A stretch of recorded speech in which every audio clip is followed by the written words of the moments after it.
here's the craziest thing that cracked me up. Mission Impossible, the final chapter drops, and popcorn buckets are the greatest thing to happen in movie theaters. And they release.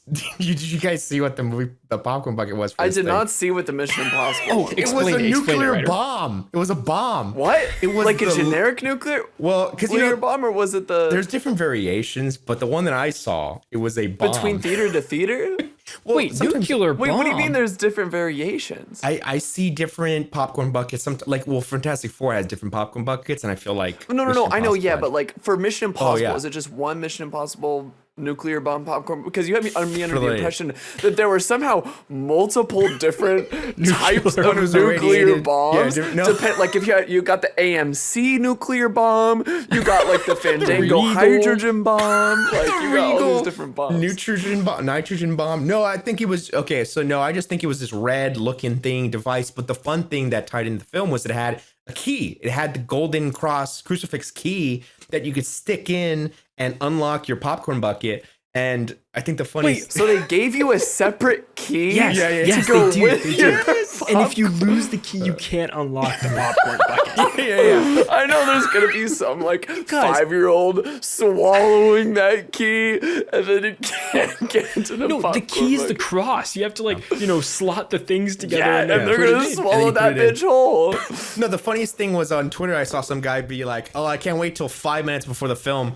Pitch black. I dropped my key and I'm touching the sticky ground looking for this because my popcorn bomb is locked." And I was like, that is the greatest thing. It was so funny. So do they it's not serve a bomb. you? It's probably not a bomb then. Is it a briefcase? It's the thing in the Sevastopol. It's in the submarine. It's like it mirrors that little like chamber. That makes sense now. Yeah, the pod. That makes sense now. The coils in it. Okay. I mean, so at the time I thought it was a bomb. So do they serve you the popcorn with it locked? Great question. I didn't buy it. I don't know. Yeah, that's pretty great. Imagine they put it in, they lock, and they put they separate the key, one guy, and they throw them separately. They have like AMC intern. They throw those one things. AMC intern, as if that were a thing. That like is their whole thing is along the conveyor belt. They're like they gotta box it in and they gotta lock it and they pass it off. And they do like a secret thing where it's two guys at once. They look at each other, give a nod, and then. Oh, exactly. And part of the experience is they hide both pieces of the key within the AMC theater, and you must collect both of them within a set number of seconds before you can actually. Well, that's why the trailers are so long now.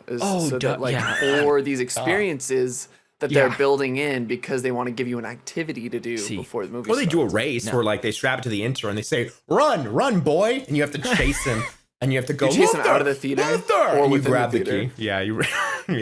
It's a full role play experience before the movie. All right, everybody. Welcome back to Strictly Casual. I'm one of your hosts, James Ulmer, joined today by Vincent DeSantis. Our lives are not defined by any one action. Our lives are the sum of our choices. And Ryder Maldonado. I need you to trust me. One last time. Today we are accepting our final mission and talking about Mission Impossible, The Final Reckoning.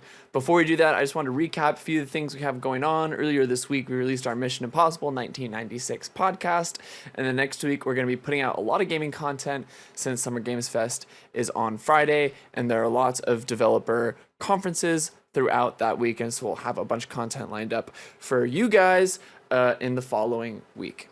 It's a week full of gaming. We got all sorts of stuff. We have the PlayStation Showcase today as of recording. Yeah, Summer Games Fest, an Xbox Showcase, IO Interactive Showcase. There's like so much going on.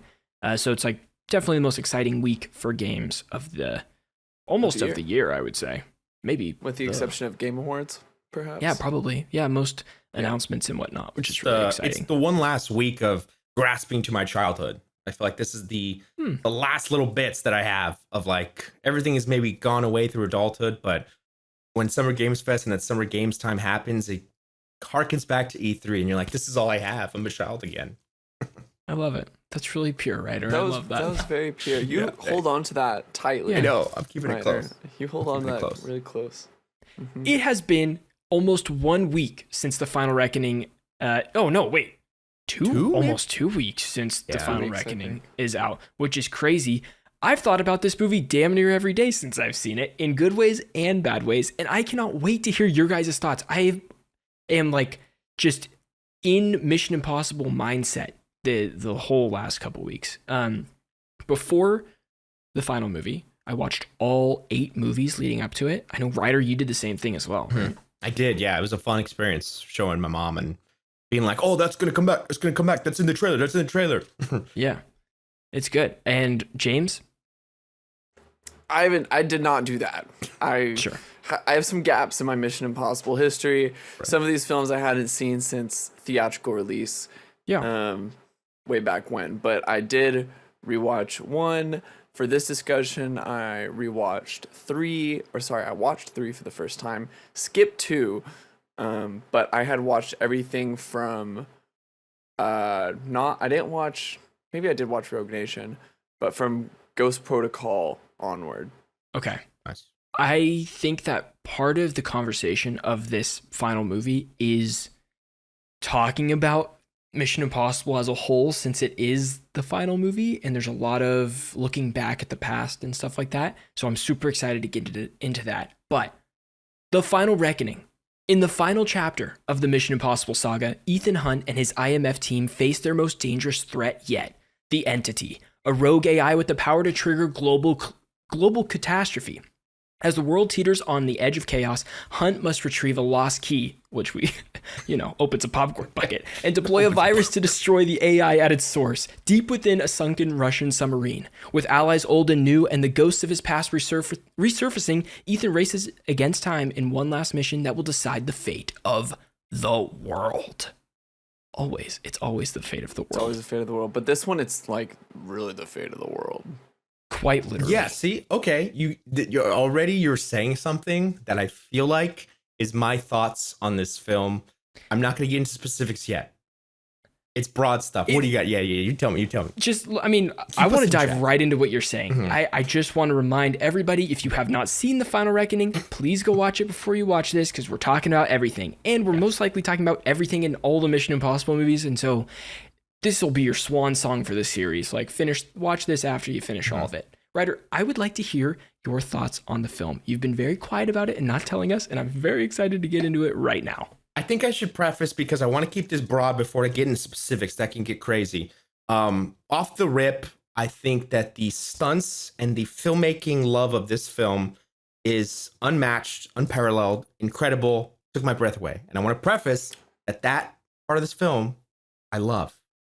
James, what do you're stopping. The second part, what does that mean to you? Like, what do you mean? Like the stunts and the filmmaking? No, like, not the stunts. The filmmaking. Like, I think Vince had this point about, it feels like the people that were making this film love making films, and you could feel that. And I felt that, and everything about that. I just want to preface that when it comes to the stunts and Tom Cruise as a star and the things they pulled off in this film blew my mind. I can't wait to talk about that. But overall, we're here to talk about stories. Yeah. But overall, I was left kind of disappointed by this film because of maybe the pacing, as well as maybe the gravity of the situation and the melodramaticness of the end of the world. I felt very kind of gloom, and maybe because I was so into it that I felt, this is intense. This is rough. This is making me feel not fun. The world really is gonna blow up. I mean, a lot of the film, can't trust anybody.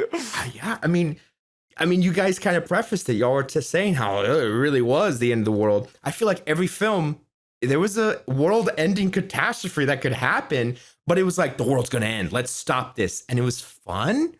And this was like, look, we're gonna hammer down. If this is the end, Ethan Hunt is the only one who could save us. If not, all the countries of the world, we're seeing countries' flags, we're seeing nukes, we're seeing the president get her people together. This could be the end of the world, and we mean it. Let's talk politics. Let's talk the seriousness. We need Ethan. And it was like, oh my God, really hammering that in. So for that, I felt like reminded it took all the time. Yeah, and I feel like that took a little bit of the fun away from me. Okay, we'll get into what I love. It insists upon itself, Lois. It insists upon itself, Lois. I'm sorry. Yeah, I don't know. Talk to me. I don't know. What do you feel about that? I don't know. James, what are your thoughts on The Final Reckoning? I was telling someone in our server earlier today that I think there is a perfect 2-hour cut of this movie. I like that. I think the first 45 minutes of this film absolute snooze fest. I can get into. There's one scene in particular that really doesn't do it for me in a way that I did this in the theater. I went, what the fuck? I went, what the fuck are we doing here? Throwing his hands in the air. And then I forget about it. As soon as we go like down into the Sevastopol, and actually that's an hour and a half in the movie. Exactly. That's a whole movie past what you're talking about. Once we meet the team, I think the team of the submarine before going to Sevastopol, I think that's when the movie really starts. Agreed. Because everybody down there is fucking awesome. But then I think like from there on, it's like great, and the set pieces just have me like totally fucking gripped. Some of the best sequences like that I've seen in Mission Impossible films. And like the tension is so high and it's just electric, but then like it comes back to like the themes and the entity, and I don't want to get like, I feel like we can go into a lot of these things individually, and we're going to, but I also think the villain and entity are pretty weak by the series standard, and I think that makes it less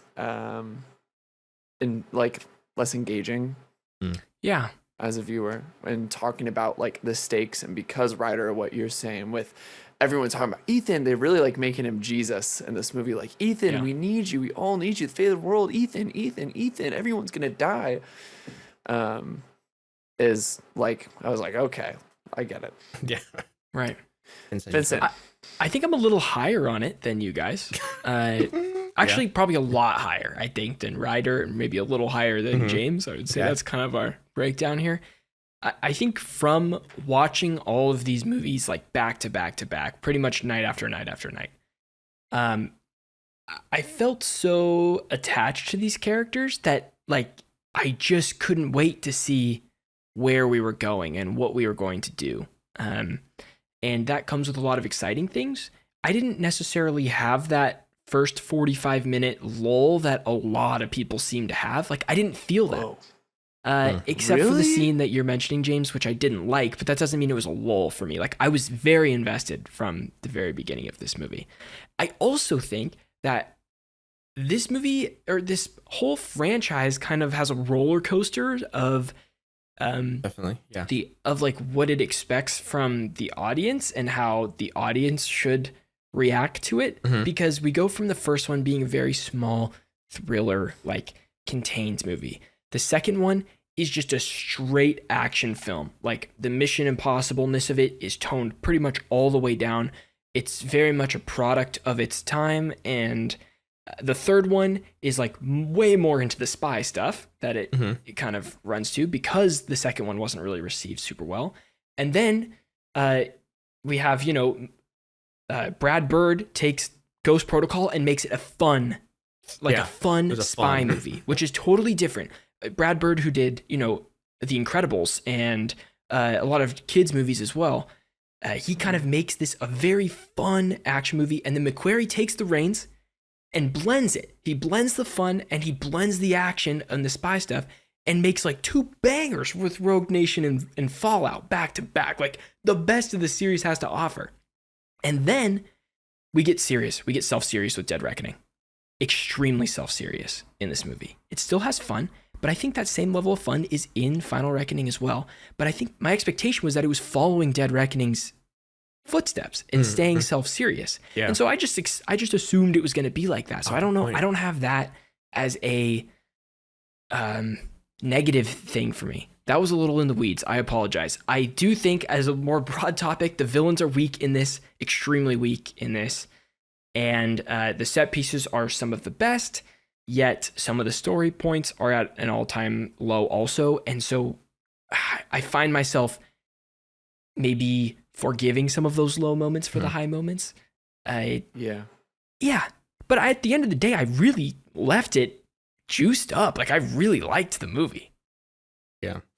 Okay, let me preface. I'll have you all decide where we go next, but I want to say something too specifically. This is a specific thing about what disappointed me about this, because what I was hoping for is the final film. I wanted everything to hit perfectly. And a lot of things did, and I'll talk about what I love. the intro into the theme, I was disappointed on how it built up to that, because Fallout and like Dead Reckoning and Rogue Nation, when it's like he's on a plane and he does a funny look, he pulls a parachute, it gets into it and it builds so perfectly. And then like, what are all the ones? Like in Ghost Protocol, he's escaping a prison, then he turns to his partner and he goes, light the fuse, and then it's, and so this one, it was just him looking to Haley Atwell, and he's like, hey, we gotta go. Oh yeah, you're good. We gotta go. Great, hilarious scene. It was funny. But then I heard the music starting to play, and I'm like, wait, this is how we're getting into it? And then he goes, come on, let's go. And I was like, that's it? This is the final chapter, and we built from nothing to just go into it. And then I mean, I know timeline-wise, and then when it ends, it's not like 1 week later, let's get into... No, it was like 5 minutes later, they're still in that chase. So I was like, oh, it feels like you kind of just had to... where could we put this? We'll just put it there. Yeah. And so What's I was the like... most effective place for this? Yeah, I don't know where else. Honestly, I would have... oh man, I had this idea on where I thought it would have fit better, is after they broke out Palm Clementive's character, Paris, after they broke her out of prison, it was an amazing scene where you realize the guards are Ethan Hunt and Benji. That's where the movie should have started. Yes. And then they look to her and they say, look, there's some stuff going down and we need to find your old boss. Help us find him. And she goes, okay, boom, get into the intro. We know what we need to do. But for them, I don't know.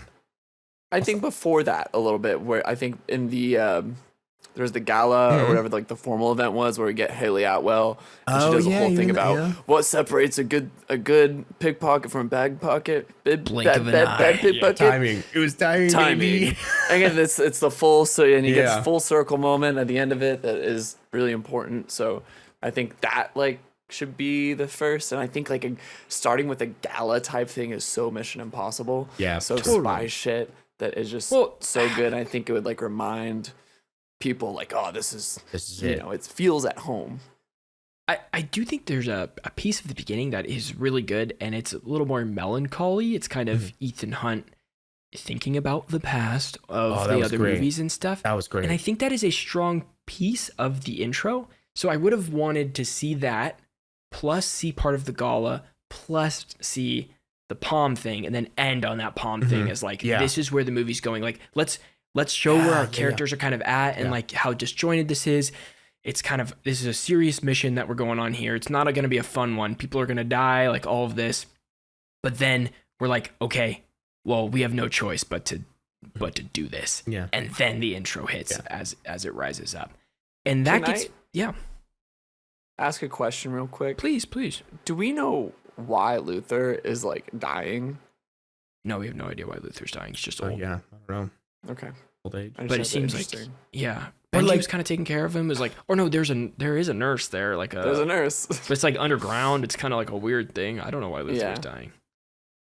I feel like putting the theme, like I was already going to initially say, even when he's running away from Luther's death, maybe you play, but then you take away the gravity of this. This needs to hit. Tell me about this theme. Tell me about this theme you're talking about. Well, I meant, sorry, the theme of the Mission Impossible theme. I don't mean like... Oh, like the score. Yeah, the intro. The intro. Like when I wanted that. I'm a big, like, every single time it's like perfect, like built up. It's got it. Like, it really has to like hit and drive it I think home. Fallout was the best. Do it after. Because they do masks. They do a stunt where they're like, I say it's done. Like, it's done when I say it's done. And then they juke a guy. They freak him out, and then they get him in the neck, and then it gets into it, and you're like, oh my god, I'm in. Like, it's a big surprise versus this one. The last one, when they gas the meeting, and he pulls the mask off, and he was as Kittredge. I was like, nice. So but that was such a strong opening. Oh my god, it is a strong opening. So that's my one critique, but I'm ready to get into fun stuff of what I loved. I want to talk about some characters and some relationships in this, and maybe a big gaping black hole in this movie that I would have loved to see filled. Okay, and something that really did not work for me in this movie is the Tom Cruise Haley Atwell thing. I think I'm glad they didn't go to the level of like romantic relationship between them, but they kept like just teetering that line and just walking right up to it, and it was almost like uncomfortable. Like, it wasn't. We gotta talk about the scene.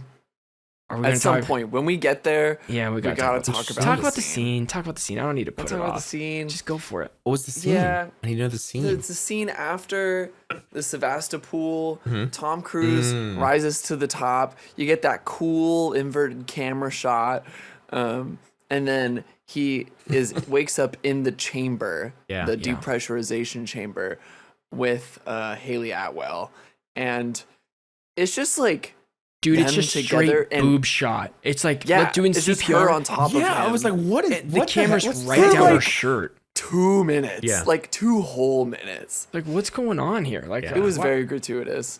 And like, super while gratuitous. she is a cool character, I feel like it is. It really feels like a replacement of Rebecca Ferguson. I was like, oh, she's missed. And Definitely. here She's missed here. is my black hole. Rebecca Ferguson is introduced by Christopher McQuarrie in Rogue Nation and presents the perfect foil to Ethan Hunt, both a bad guy and a good guy in this movie, into which she's kind of like operates in the good side now in Fallout, kind of. And then like in Dead Reckoning, she is straight up on the team now, right? And her character is so perfect for these movies, like thematically, just as a character herself, for Ethan, for the team, and that is missing so badly in this movie. She works with every pre-existing character, like, you know, Simon Pegg and Vig Ramses, or Vig Rams, Ramses, Vig Rams. Just like she fits in so perfectly with this crew, and it hurts that she's gone. And I do feel like what you said, Ryder, is they tried to have Haley Atwell fill that role of like almost romantic relationship. But like, we don't need it, dude. Like, we don't need it at all. We already have this whole thing with Julia for multiple movies, and it has a very sad end. And it's not like Tom Cruise is like totally pursuing Rebecca Ferguson, but you have that conversation with Luther in I want to say Dead Reckoning, where Luther's talking to Haley Atwell, being like, Ethan Hunt's, his wife is gone. Yeah. And he's always going to be in love with his wife that's gone. But he's also always going to be in love with Ilsa. And he's not really, it's like just where it's Ethan Hunt's biggest weakness, which they bring up in here, is his team and his people. Like those, he'll always put those before the mission. And I think that's such a strong part of this. And that would have hit so much harder if Ilsa was in this movie, and like a cornerstone of that. She because sometimes like questions the plan. She questions what's going on versus like, you know, a joke as a question, like, wait, well, how are we gonna do that? No, she has like logical reasons as to how something can get done.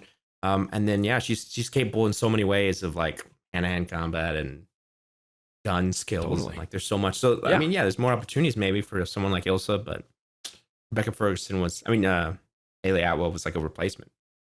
Very qualified, very capable, just exact same kind of. Right? Yeah. Well, I mean, I think she works as an addition to the team, and in Dead Reckoning, they build her up to that, and they give her a choice. They give her the choice, and it's cool. She accepts the choice and works with them. So I just feel like they changed her character to be a replacement for Ilsa instead of just continuing with what her character was doing in the previous films. So what other team members kind of stood out to you guys, whether positive or negative? Throw it to James. James, you go. Yeah, let me. You cooking? I mean, like when I think about team characters that stood out to me in the film, it's not even the original team. It's the people on the submarine. Like you know what I mean. Like they have that like chemistry, and they have that aura where it's like you could tell these guys they have their own sort of like Mission Impossible like sort of crew down there. They do, like, yes. Totally. It's so good. And you got what's his name? Who plays Tillerman Trammell? Yep. Yes. Him. And he is just incredible. Yeah. And is so like, oh, you want to poke the bear? Like you found your guy. Captain Bledsoe. Captain Bledsoe. He keeps calling Tom Cruise Mister. Mister. Godspeed, Mister. It's like, you must be good. out of your mind. It's so That's good. the best line read in the movie. Oh my god. He's so good that like I wish he was in other Mission Impossible movies, like somehow, someplace. But he kills it. Every time he's on screen, he steals Tom Cruise's show Yeah, from honest- him. in yeah, the it scene. really It's does. so And good. that It's to be able to steal crazy. Tom Cruise's aura in the Yeah. middle of a scene Yeah. is crazy, and he I'm buzzing. totally does it. Yeah. I'm buzzing right now. It's so good. It's so good. I want to see what I want a spin-off franchise of just like what The they submarine do. crew. Honestly, yeah. And Yes. then Katie O'Brien, the I'd be badass in. that she is. Oh, Oh Yeah. my god, Katie O'Brien, she's so cool. She is cool. He's fighting that dude. He like puts his face on the fucking treadmill, and then he's on top of him with the knife, and she comes in there. Oh god. And he has Tom Cruise's great line in that little fight scene. He's like, Yes, yeah. You've been spending too much time on the internet or something. What is it? Yeah, no, that was it. In between each Oh yeah, kick, because he keeps "You've talking been about the spending entity or whatever. too much time Yeah, he's on the a internet.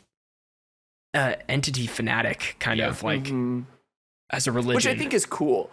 I think that's a good segue into talking about the entity and talking about Gabriel is like I think there's a lot of cool parts about the entity being a sort of like invisible force, and you have these sort of like acolyte people, but they don't like there's not enough of them to really make it cool to me. And like Gabriel being like the head acolyte, I don't think he's just very good at being that. Right.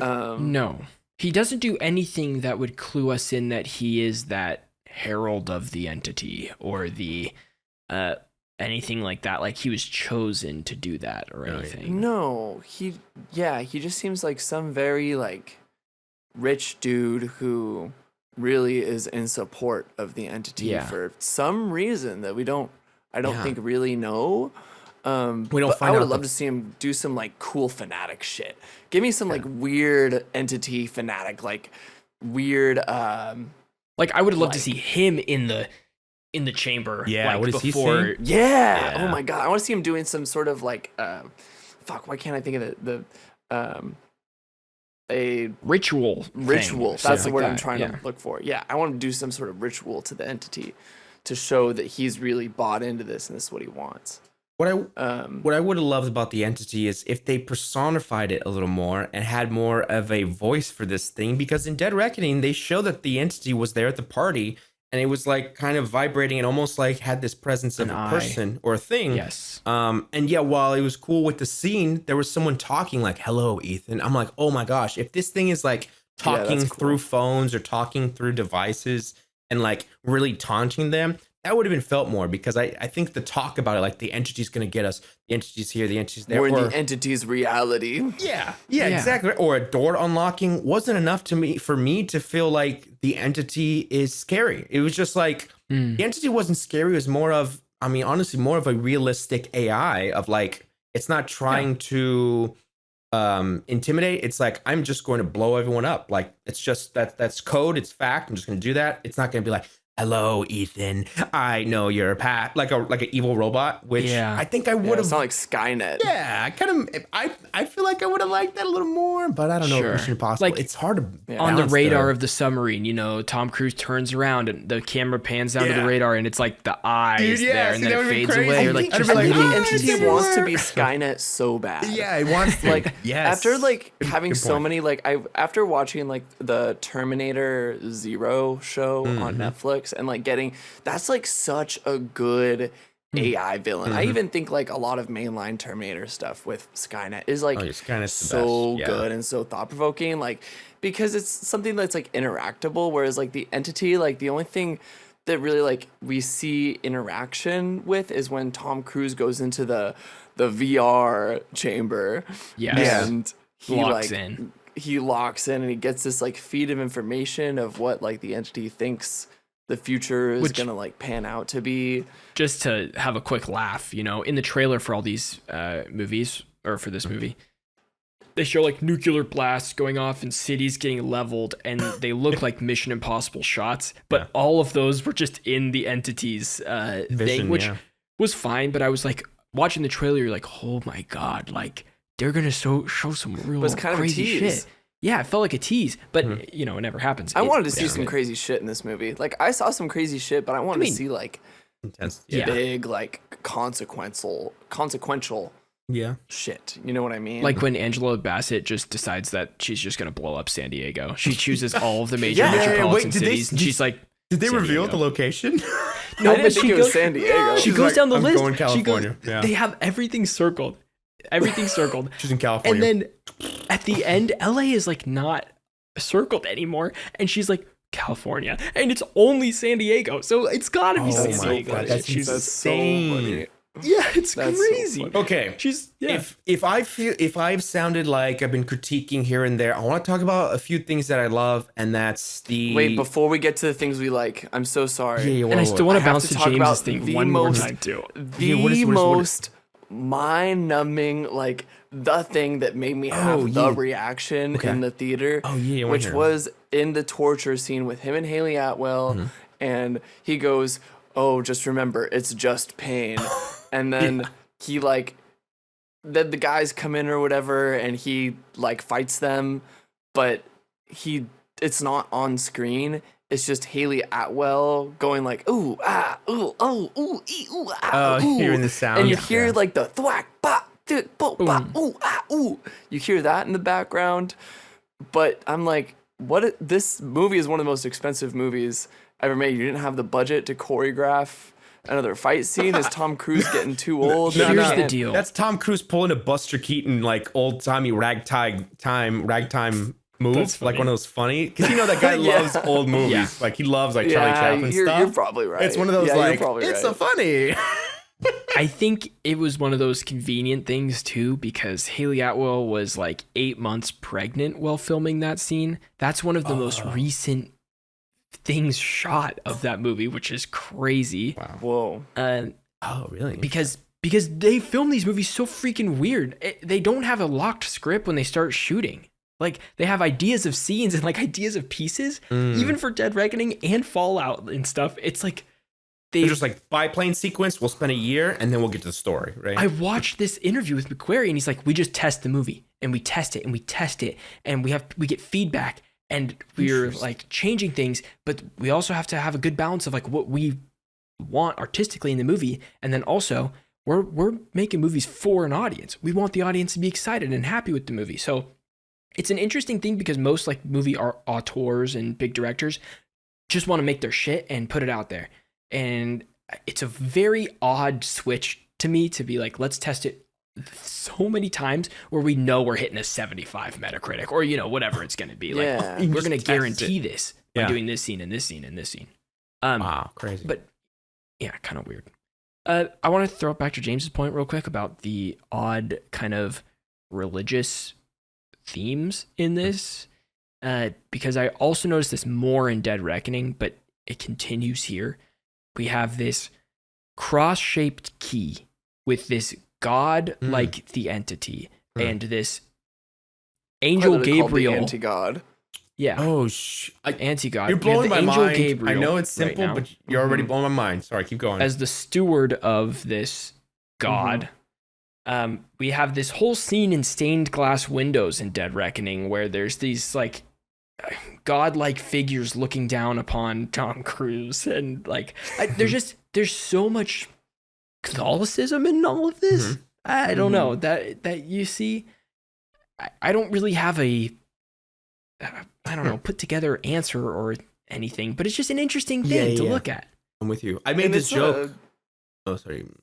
No, you first. I was like, I made this joke, and I was like, especially with this film and everything that's going on. I mean, this is just a joke. No context was there. I was like, Tom, your Scientology is showing. I don't know. His but- Catholicism's showing Yeah, through his then, Scientology. Yeah. What were you gonna say, James? Oh, in the middle of that, I was like, I don't know enough about, like, do people know anything about Scientology to be able to be like, No. Yeah. What would we? right? That's what the would thing. it be? It's so like elusive that when we see like these themes of like religiosity, I'm like, where does this come from? Yeah, That, you're right. Yeah. you know, like Yeah. Tom Cruise being a producer, I'm like, is this? I don't know if it's the Scientology or if it's like early Catholicism or like It's a mix so of both. purposeful Yeah, that it's it not is, just But like it's also not well, purposeful. I think it is. Why wouldn't it be? I just don't, because I don't see where it coalesces. I see Sure. the beginnings, but I don't see it like come to fruition Mm-hmm. as a bigger theme or saying something about any of that, because at the end of the entity's arc, it's more about AI and how AI is like turned against each other, like not religion. And so maybe it's like something else thinking for you rather than like being a But isn't it called the independent anti-god? thinker. Anti-god? It Yeah. is the Something to anti-god. against the anti, internet taking over of what it is. Gabriel I can refers see to it that, as the Reed. Dark Messiah, as this, Yeah. and even Kittredge, I wrote this down. Mhm. He literally ends Dead Reckoning by saying like, Ethan, this is your cross to bear, which is Wow, yeah. He's literally Jesus. What? he's throwing the scripture right there at Ethan, saying he's Jesus. at him. And you know what? This is so Oh funny my because God. this is even like, I'm thinking of the first Mission Impossible. How does the first Mission Impossible start? How does he find Maxine, the weapons dealer? Job. It was like Job That's right. 3. Oh, 14. yeah. It's a Bible verse. Yeah, he goes It's a right Bible over. verse. Yeah, that's wild. Yeah. I think there's a lot of it in this whole Yeah. like Franchise. franchise. I think this is Interesting. the Yeah. most like blatant and obvious Yeah. like kind of thing. But yeah, it doesn't really come to anything where I have I don't know. I don't know. It doesn't really become anything. It just is. It's just part of it. Part of the DNA of the story that was written. Yeah. Or For the something. DNA, and I don't know what to pick about it. About it. All right, Ryder, I want to hear about what you love about this movie. Okay, so things that I'm just hooting and hollering. I love that. I'm gonna take that from you. I feel like Please. that's your thing, and it's like, oh, I'm just I in love there it. like, It's not my yes. thing. Connections so to good. past films through props and characters. We could talk William Donlow, and I'll keep it short with the knife. Like the knife from Mission Impossible 1. The great thing about McQuarrie in these films, and McQuarrie's films specifically, is they're so good at MacGuffins and making them, I don't know, just so like I want those props. They feel like they're so memorable, and they're not just a prop. They're not just, oh, this is a bomb key and they're things Story, that they're part of the story and they're so ingrained. And like the knife That's a was good something point, yeah. that seems so insignificant and now has new life because of this film. And of course, how many times they played that scene in the trailers in this movie, like slow motion knife. Like, remember that knife? Remember that knife that he dropped? And I was like, Yeah. I want that knife. But the MacGuffins, the props in this film are so sick. I'm like the bomb key, the little, the poison pill that Luther makes, everything. Yeah. There was almost so many MacGuffins in this film that confused the me. 5D. The 5D. Yeah, that was great. The little thing. USB drive that was so thumb. insane. Yeah. I have some was it questions called? about that later, but what do we think about William Donlow coming back? I was like, yeah, he speaks. I kind of like, it was one of those things where I'm like, okay, like, sure, he's coming back. Cool. But he served a very important piece of this story to me that I would not have expected. And it made sense. Yeah. And it made sense, like, just thematically for the franchise and for Ethan. It's this moment that's so, they could have just cut it. They could have cut it and saved a couple seconds, but it's so supposed to be there. It's when And the set piece is great. I mean, of course, yes. Everything about the Donlow in Alaska, and then you have the Russian team trying to also find the Sevastopol. You have all of that going on. But yeah, it's cool. At times, it can feel like it's just giving our other team members something to do while Ethan's He's doing busy. his He's busy. underwater Yeah, thing. give him some time. It's really cool though. But all in all, it doesn't matter because at the end, when Donlow gives the knife to Ethan, after they've had no contact or anything like that, he thanks Ethan for cracking into the vault and making him get sent to Alaska for his life. Or not Alaska, wherever it was. Was it Alaska? It was Alaska. Yeah. Yeah, Yeah. they said They ship say him- in the ship him to first Alaska, movie, they're yeah. like, ship him to ship him to Alaska. Alaska.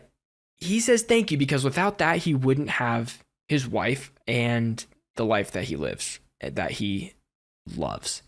And Ethan is always causing problems, not directly, just through his actions. The effects of it The The are consequences so of his own negative actions. to the people around him.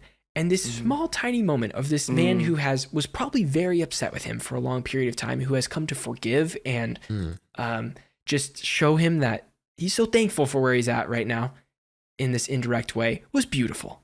That was a beautiful part of this movie. And I love that take. couldn't stress it take. enough. It's great. It's really good. Also, real quick, can I bring up? Let me ask you both. I feel like I put this connection. It could just be random. The knife that he had somehow, was that the knife that Paris had to save Benji to open up in his throat? It looks like when she pulled out a knife, it was black and it had the same curve to it. I don't know if y'all noticed that too. Maybe it was. I was like, Yeah. oh, Yeah, that's sure. the knife. I was like, oh, cool. She has the knife now. I mean, it wasn't like significant. I was just like, oh, cool. Yeah. She has it. Yeah, like it's making another appearance. And it's making another appearance, saving Benji. So I don't know. Maybe there was that. But I thought Benji and Palm's character had fantastic chemistry in this. Not like I agree. no, Very believable. romantic chemistry, No, but no, like just great the chemistry, just like But they were they close. were great on scene together. Like, Yeah. in Yeah. each scene together. Wonderful. They really had. They Mhm. were bouncing off each other. They were electric. I wish they would have given Palm even a little bit more in this movie. Like, let's dial down Haley Atwell stuff. I'm really hard on Haley Atwell right now, but like, let's No, use I that screen totally time to feel like build another character that's like awesome. Yeah. Her history. How did she get involved with Gabriel? And then somehow like Yeah. it did feel sad that while Tom was yelling at her, Ethan, was like, kill him now. She didn't get her finale, but like, and then it kind of, I know it had to be Ethan, it had to be him that kind of ends it, but maybe another way that she feels her satisfaction, her arc to close out. I feel like it just kind of was left open and then it was done. Yeah. Yeah. But maybe she's part of the IMF now. Looks like. She's an interesting person because, like, what would her arc be? I don't know. It was like, okay, she's working with bad guy, she's working with good guy, and she helps good guy. Yeah, it's I'm not just like a we killer. know. It's not like we know anything about her to be like rooting for her for any special way. I think that's kind of the tough spot that she's at. I think it's time to get into the big pieces. The of big this ones. movie. Faces of the movies. Do you guys want to start with the Sevastopol sequence? Yes, please. Yeah, I do. I want to get into that talk about scene it. so bad. Talk to me. God, it's so good because I think an action sequence is only as good as its lead up.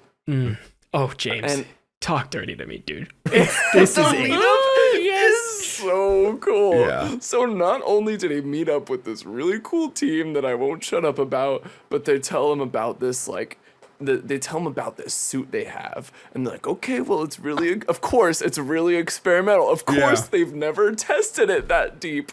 Of course, there's all these things that could go on, and even though he's in the suit, they're like, okay, you're gonna get the bends, you're gonna like start convulsing, and like, I love that we're getting these flashes to like him being underwater and like actually like convulsing. Yeah. Of what that's gonna look like, and then they hook him up, and it looks fucking dope. He's got the like rectangular with like the half LEDs. circles on the outside with the LEDs in there. God, it's so James, sick. you are so right when you said that this scene, it was awesome, but the build up to it, there was no way you were not in on this adventure before you do it. You're on the edge of your seat. Especially because everything to this point, it's like, I love that it really like hammers home how fucking insane that like him getting to this submarine is. They're like, okay, so you're telling me that you have to link up with this team at the exact same time that these people are gonna be there so that you can, and Ethan's like, yeah, that's the plan. And they're like even trying to tell him about this chamber, because he's gonna be so deep that he has to be in this depressurization chamber or When he else gets he'll back die. up. Yeah. Right, when he gets back up. Which is 1 in a million that he'll even find him on the way back up. Right. But even then, Ethan's like, honestly, wasn't even thinking about getting in the chamber. He's like, everything is like, he's like, this is the last of it for me. Yeah. Like it feels like he's trying. putting his life on the line with every single step, and he's just like, fuck it, we ball. Like, this is what we're doing. And here's the best part. Yes, everything seems so impossible to do, right? Every single step feels like there's a really big chance that he's not going to be able to do this. But then you're like, oh, it's Ethan Hunt. If anybody could do it, he can do it. Ethan Hunt. Okay? But then he starts. He starts this journey down, right? And this is the magic of this movie. Everything that could go wrong goes wrong. And like more and more and more. He gets in the submarine. The submarine starts rolling around. Guess what the submarine has? Warheads in it. If they touch each other, blowing up. He Plane go can't boom. escape the thing. I guess I'll take off the special suit and just raw dog it out of here. Like, what in the world? Look. Scene after scene, I'm like freaking out as the warhead's about to touch this, or he's skimming around this. Oh, And my then God. once he's out of it, it's plummeting down into the depths of the ocean. He's got his little backpack. it's- What happened? I'm like, I see the fin, and I'm like, it's gonna fucking catch. It's gonna Yep. fucking catch. And what happens? It fucking Catches. catches the backpack. Yeah. See, this is what's so good about McQuarrie. I think this is a McQuarrie special because this is what I wrote down about the plane. I mean, from the helicopter to the train to this, these three specific scenes have this sort of Helicopter, Like you are guys you were talking saying, Fallout? from the I was helicopter talking scene. one. So the helicopter scene from Mission Impossible Fallout when he's fighting Henry Okay. Cavill to Mission the Impossible train Fallout. scene to where him and Haley Atwell are trying Yes, to traverse great. the train as it's falling nonstop. There's this progression of action that goes step after step after step where they set it up so clearly for you. Yeah, like you said, there's warheads. You can't get out. What do? It's also falling over and it's nonstop. The helicopter scene too. It's crashing. It's crashing down. You need the detonator, but you're fighting someone. The hook falls. It's like it keeps building and building and building. And I think the train scene too. I just want to describe it because it was just so insane for those that haven't seen. It's like Go for it. Yeah. it's still going, and then you're in. I love the kitchen train scene, and then but the oil is falling, so you're slipping as you're trying to climb up. Yeah. And then the oil triggers an explosion, and then it's still going. It's just like the buildup of action. I have yet to see that in movies. Sequences, they can be long, they can be wonders, they happen, but there's something about the way these films they have these things, especially in the submarine. You see a problem and you're like, oh my God, it keeps getting worse. Yeah. And then he goes in it, and then you're like, oh, he's just gonna squeeze through the tube. But his damn his suit's too big, so he has to take that off down there. You're Insane. kidding.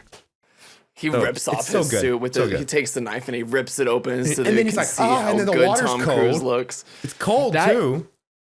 I cannot think of a better scene in a long time that I've watched. Like, Sinners was really good and one of my favorite movies of the year so far.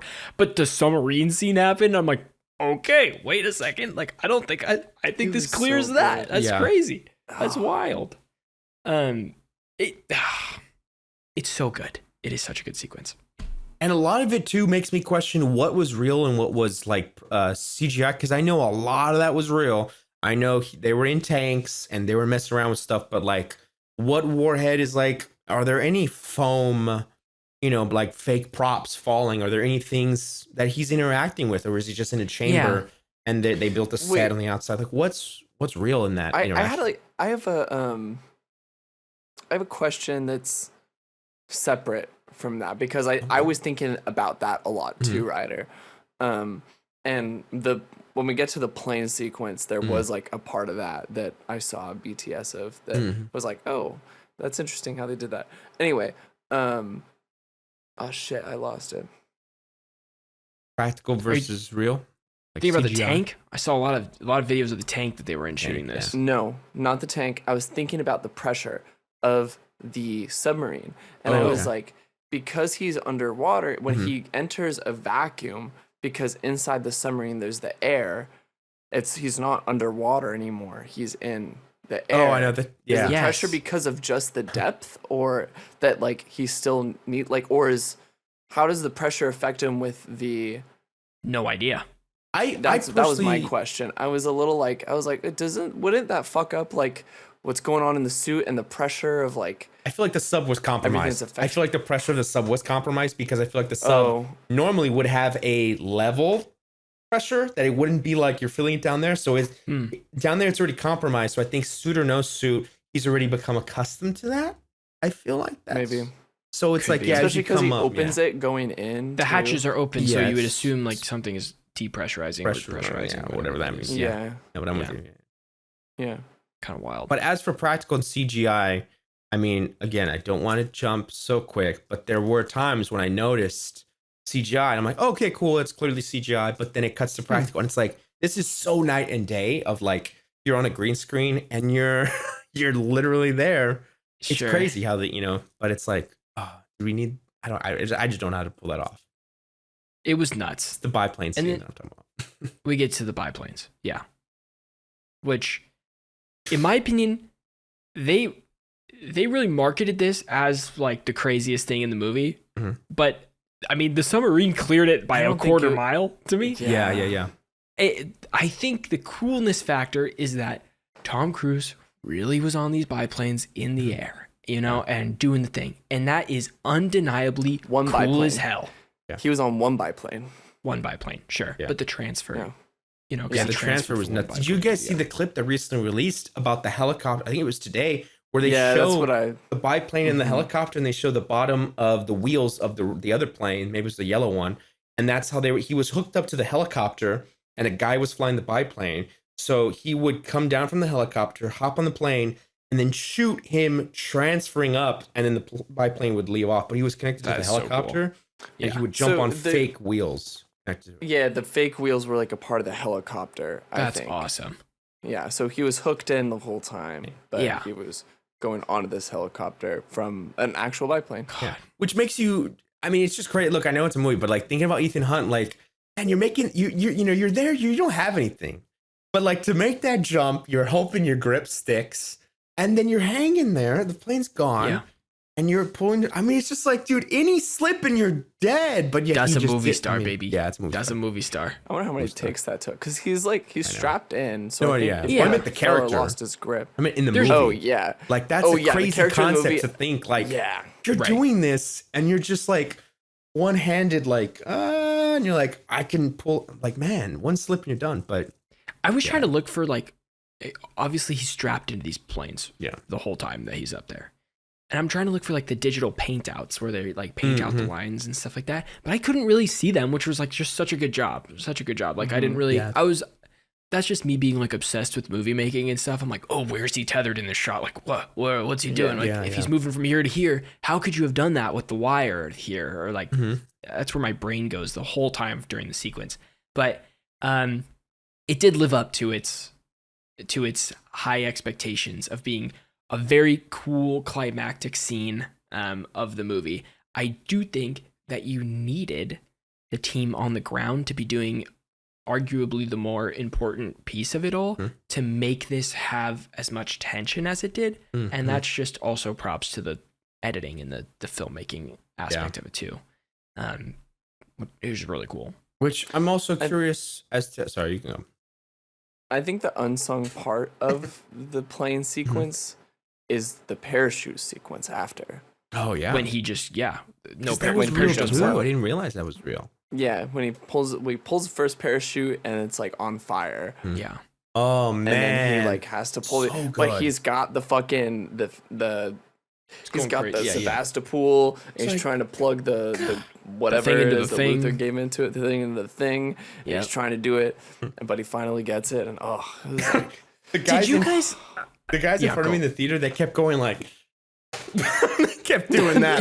They kept going like, are you, like, one guy, I swear it was so funny. He took his hat off and then he did that lock-in thing where he goes, where he leaned forward. I was really I love laughing that. and seeing like, there was a dude checking his email during the Oh, scene no. in front of me. There's a dude in front of me who was like on Snapchat. This guy, I'm not gonna go into. We made a whole video about Add theater it to the etiquette, list. but he Check was out our looking at video, yeah. Pictures. Check that video He was out. looking at pictures. He was looking on Snapchat during this fucking movie. anyway, All what do right. you say? You had some. So Tom Cruise is barreling towards the ground, right? Yeah. And he's just fumbling with Luther's USB stick and the thing that he grabbed from the thing. Okay. The Sebastopol. The Sebastopol thing. Well, the Sebastopol's the submarine. What he pulled is called something different, but I forget what it's Oh called. yeah. It's Oh, I need you guys to help Yeah. describe. I know you have a point, but like, can we please come back to help me describe what these different things were? Because I the still didn't get it. MacGuffins. Yeah. I didn't get it. Okay. Yeah. Okay. First one. Basically, here's what it was. Hmm. The thing There's that too was, many MacGuffins in this movie. But I'm gonna explain. The thing inside of the submarine Yeah. that he was grabbing was the original source code for the entity. It was the Yeah, I did. backup, basically. Back- And now okay. that because the entity had escaped that thing, Oh, they you know, escaped that. Okay, escaped. he has grown to be something else, has learned much more information than he Okay. should have in a bunch of different things. So they need this original source code. And then Luther created this thing that is going to connect with the original source code and kill the entity by sorry, it's going to upload the original source code to the entity. And that's why And the Haley pill Atwell's will there kill. and she has to like do that thing. So that's like right, the perfect timing when it gets uploaded. And also Some the bullshit. the pill infects it and makes it think that it's entering a safe place. And but Yes. but then they realize, no, we Right. need to. Oh, but see, this is what I thought. I thought the poison pill makes it be like you have nowhere else to run. So in fear, it went to that bunker.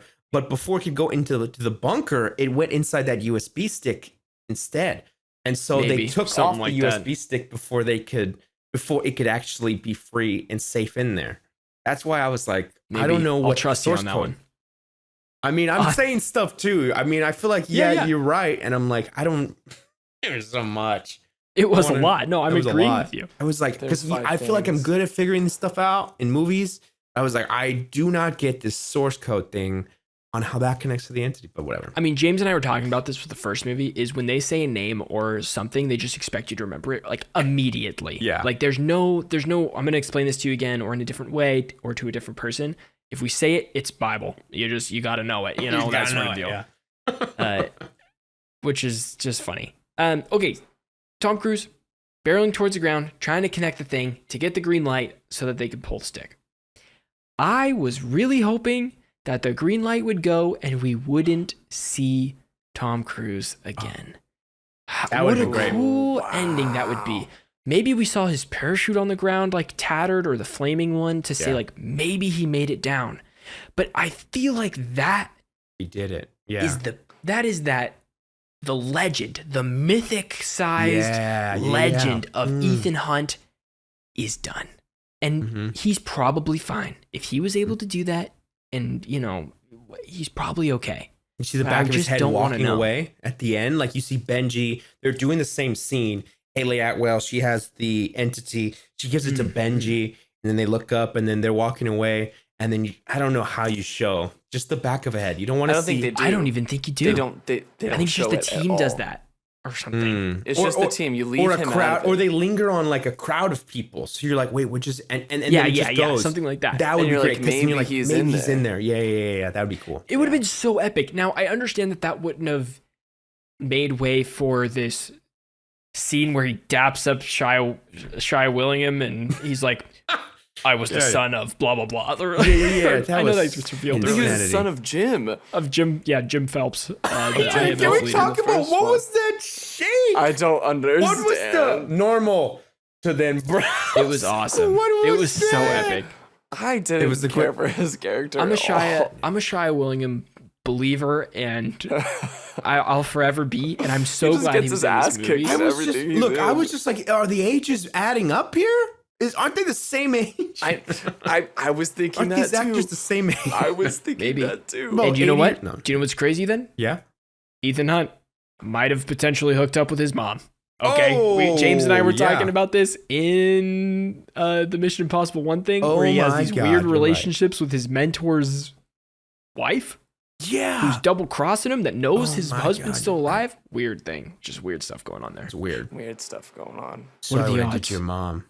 What are the odds? Ethan is his dad. Just kidding. Okay, all right. You're my day step. It's Pretty funny likely. because Ethan looks younger than that guy. It's Does true. look younger than He that looks guy. younger than him. I also wanted to talk about this moment, this end moment different way. where the team goes their separate ways. Okay, it's cute, it's fine. It's like I get it. You have to end it somehow that they're going their separate ways. But Weak. Okay. Ethan Hunt, he walks off. Okay. Also, we get a Christopher McQuarrie cameo here. He walks across. Oh, you serious? Fine. I didn't Oh, no notice. way. It's really cool. That's yeah, he's the awesome. only one with gray hair, or like the silver The gray, white, like, yeah, silver nice hair puffs. that walks by. It's really cool. But he kind of walks alongside somebody. Okay, and there's a lot of stuff going on here that he's walking off with Ilsa, and Ilsa is still alive. There are shots of her like her back of her head? profile Yeah. with her hair done exactly the same way that this other character is walking very close to him. I think it's a lot of hope, like hopium, you're shooting yourself up with from that, but like it's a fun little No, thing. I'm with it. I saw that and I stand by that. I think that's the better ending, and you can make it your own. And I'm with that. I like making it your own. I hope they never say or never tell us. Yeah. I have one more gripe I want to throw in about this as well. What the hell was with Gabriel knowing Tom Cruise before all of this happened? There was some incident that. Oh, I know. Yeah, he killed her between girlfriend. them- He killed her old girlfriend and framed him, and that's why he's in the IMF. There's just not enough. There's not enough there to even include it in the movie, in my opinion. I would have cut it. It just makes too many questions. Because they showed that flashback in Dead Reckoning. Same And, flashback. and he was like, "Oh my god, I know." It's like, great, Dead Reckoning Part 2. We're gonna get that lore on who We're gonna know. Ethan is before. Never happened. Nope. Okay, wait. But Let we'll me get ask an you animated guys show or some the most bullshit. serious thing. What was y'all's favorite Ethan Hunt haircut in this franchise? Oh my god, that's a great Not question. this film. I gotta know. Not this one. Not this Yeah. one. It was all over the place. His hair was everywhere. terrible. It was terrible. I think I would Fallout say- takes the cake for me. It's pretty sick. You like the clean cut. I think I liked. He looked cool. I think I liked it a little bit longer. I'm gonna go with Rogue Nation Yeah. Okay. Yeah. Please hold. because Ghost Protocol was too shaggy. Mhm. That being said, Oh, yeah, Mission he kept- Impossible he- 2 though. He kept doing that. He did Oh look cool my in that one. god, Yeah. James, you gotta watch Mission Impossible 2. Not for a Mission Impossible movie though, just for an That action hair. movie. Like you have to go into it with a completely different mindset, and you'll love it. Yeah. He's Because got long hair. Mission Impossible. Dead Reckoning, he cut his hair even shorter from Fallout, and Yeah. then he looked weird. He looked like military. I think Fallout was the perfect haircut. It's pretty dang good. I like his short hair. Like I like in 1 and 3. It's One and three? great. Okay. Yeah, 3 was cool. Fallout, he has like a little bit of like a whoosh going on the top. I like Rogue a little Nation bit of was- yeah, pretty cool. for him. Yeah, know? that's fun too. In 2, just the photos of him in 2, like so nuts. Oh god, he That's looked so good crazy. in that one. And that he looks great. Okay, Like the shorter hair. can I ask you guys to rank the Mission Impossible movies? Do you guys have that handy? Oh, I have it ready. We can stall. I don't think Yeah. I know. I don't think I have it fresh in my mind enough. Okay. But I can throw in. I can make a case for make a the case. ones that I have Case. seen. Ready to go from bottom to top. Okay, from bottom to top. I'm sorry, my least number is Mission Impossible 2.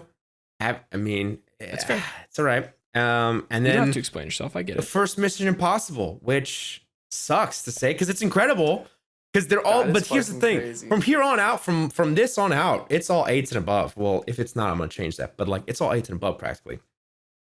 No, it's not because you didn't like the Final Reckoning. No, it's not. Yeah, I do have the Final Reckoning. I don't even have it on this list. I need to add Okay. it. So actually, I would do Mission Impossible 2, and I put Final That's Reckoning. crazy. I might do Final That's not Reckoning. crazy. Okay, I'm gonna do Mission Impossible 2, Final Reckoning, Mission Impossible 1, then Ghost Protocol. That was kind of my first one. Then Rogue Nation. No. Then Dead Reckoning, and then Rogue Nation, and then Mission Impossible 3. Because Philip Seymour Hoffman. That's so And then my high. number one Okay. is Fallout. Fallout is far not. Our lists the are best. so different. Yeah.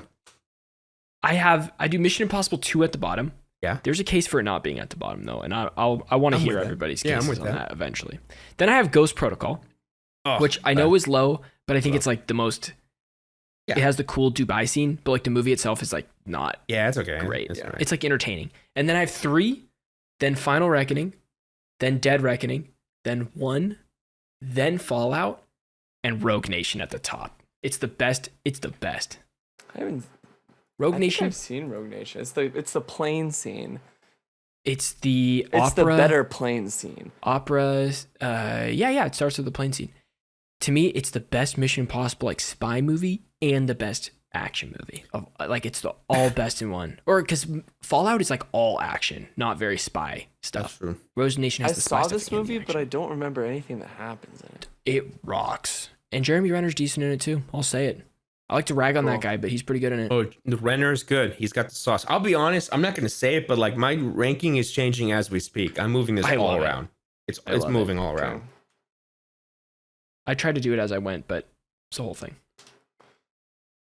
Okay, boys. Is there anything else you want to talk about with the Final Reckoning? You want to talk about telling, not showing? Talk about it. Oh yeah, I just feel like the first part they did a lot of like, they did a lot of, recaps with the old films and like showing clips and really like spoon feeding the audience. I feel like from my point of view, I was like, yeah, I get it. I mean, if not, you could just reference that person or like the Black Vault. You could just say the Black Vault and even maybe show 2 seconds of the knife. But I feel like, man, you kept showing that scene 10 times that I was like, I get it. I know. Wasn't it only twice? No, I'm probably exaggerating. But I think it felt like longer though. It felt like more times than that. I love when they did it in the beginning. Many. In the beginning, when Ethan's thinking, I'm like, cool. He's thinking about those moments. All those clips. Show them all. That. Show all those clips. Yes, love that. They also show it in the intro for the movie, like the theme song thing. They showed like the homage to like all the Mission Impossible movies. I feel like I saw when they were like talking. They're like, you're talking the Kremlin bombing, and then they showed it again. I was like, yeah, we know. I know. Oh, like when he does the run. Yeah. There was a lot of other times when I feel like they kept showing stuff and like, I don't know. I feel like I gave that. They did a lot of flashbacks. So I was like, I don't need this. I don't need the flashbacks. They really want you to know that's the last Mission Impossible movie. I think that's why I didn't mind it. Like it felt. This movie feels like it does celebrate the past, which I didn't get like hooked or like caught up on it as a negative. It was hyper aware that it's the last, though. I don't think it needs it at all. It didn't need it, but I liked it.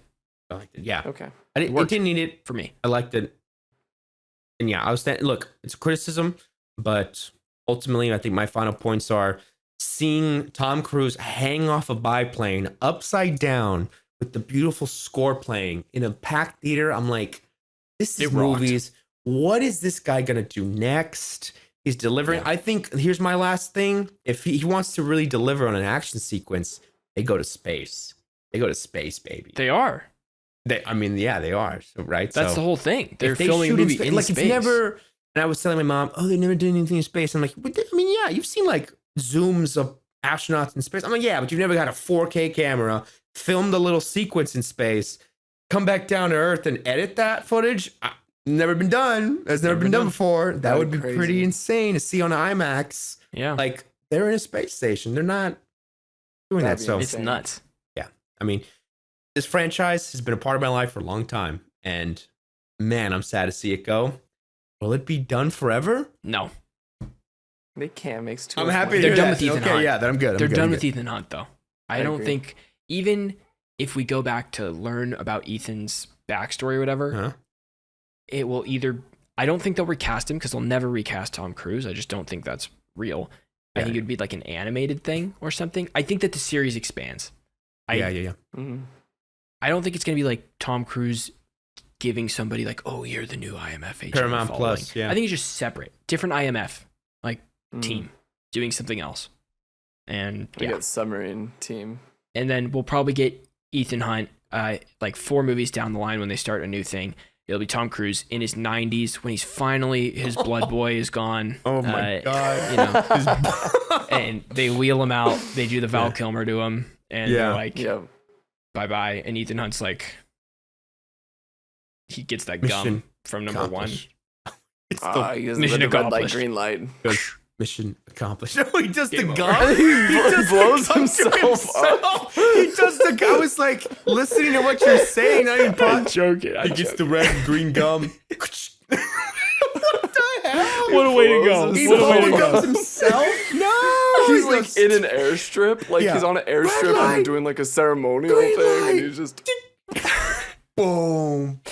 Flies off. Wheelchair. Oh my God. He says, I'm gonna bomb the Kremlin next time. Like, and then it's gone. It is me.